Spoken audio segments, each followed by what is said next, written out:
Welcome to Summarize Science, where we break down the latest research.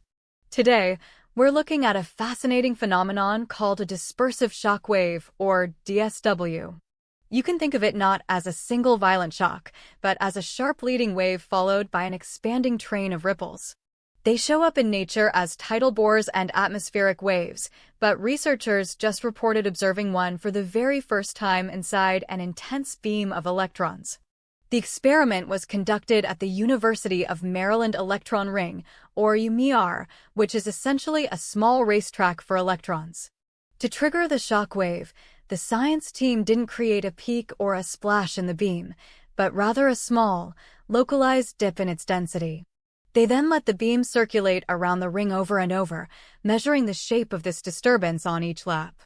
This is the actual data from the experiment, showing how that initial dip evolved over time. Each line represents a successive lap, or turn, around the ring, starting from the bottom. You can clearly see the initial disturbance transforming. After about 10 turns, a distinct pattern emerges, a strong, fast-moving peak at the front, followed by a trailing train of smaller oscillations. The blue lines highlight another key feature. The entire wave train is expanding linearly with time. But was it really a DSW?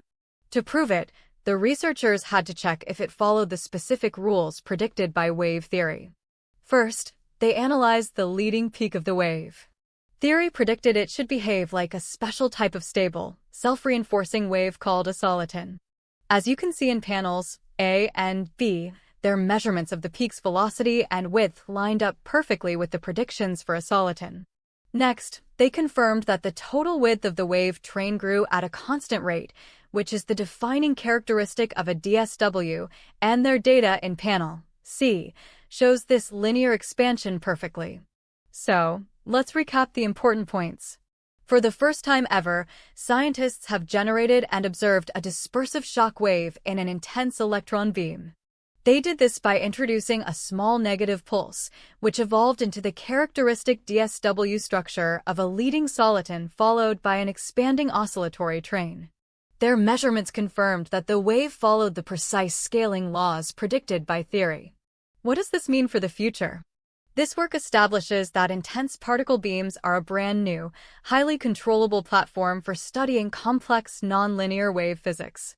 Because the principles are scalable, these findings could be relevant for designing next-generation particle accelerators and may even help us understand similar wave phenomena in astrophysical plasmas across the universe. Thank you for joining us on Summarize Science.